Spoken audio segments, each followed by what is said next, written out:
Let us now discuss how many number of state variables will be present in a system. Okay. So as a thumb rule, any energy storage element is going to contribute to one state variable. So just like in the case of inductor or a capacitor. In an inductor, we will need the initial current, and in a capacitor, we will need the initial voltage. So that if we take as a state variable, then we can completely describe the system.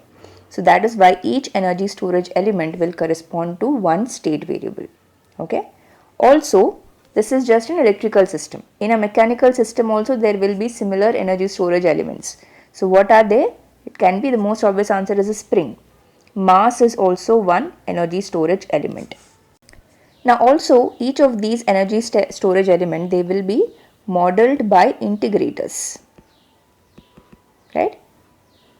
So that means you can also say that by thumb rule, if there is an integrator, then that integrator will correspond to one state variable.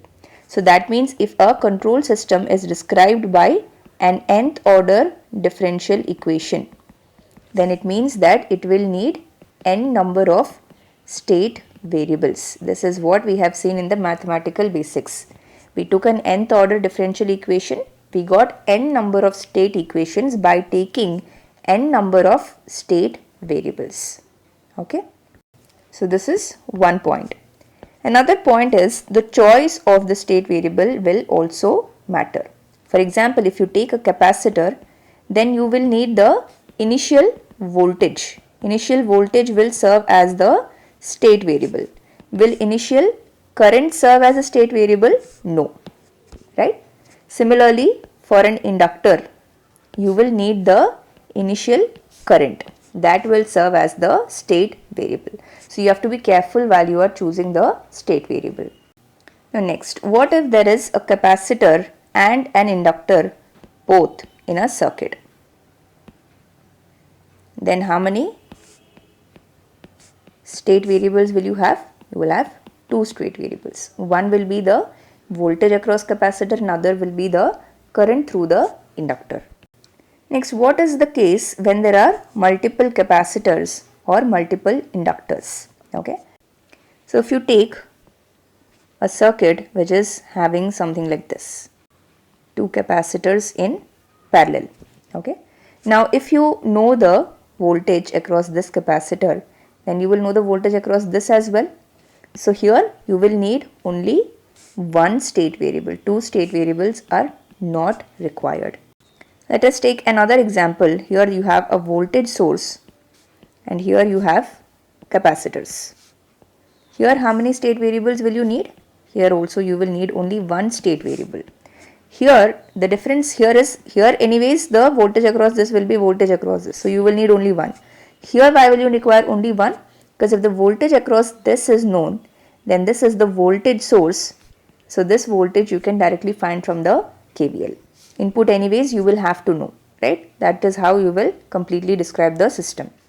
So that is why in this case also you will need only one state variable. So you have to be careful whenever there are multiple capacitors or even multiple inductors. In the case of inductors, the case will be slightly different. Here you need to be able to apply KVL, right? In the case of inductor, you need to be able to apply the KCL. So that means if you consider certain number of inductors in parallel, okay, then how many state variables will you need? You will need three state variables here. Why is that? Because if you know the current through three inductors, the other inductor current you can get from KCL. The same case will be when there is a current source, right? If you know three state variables, then the current through the other inductor can be found out because the current is also known. What if there is a voltage source?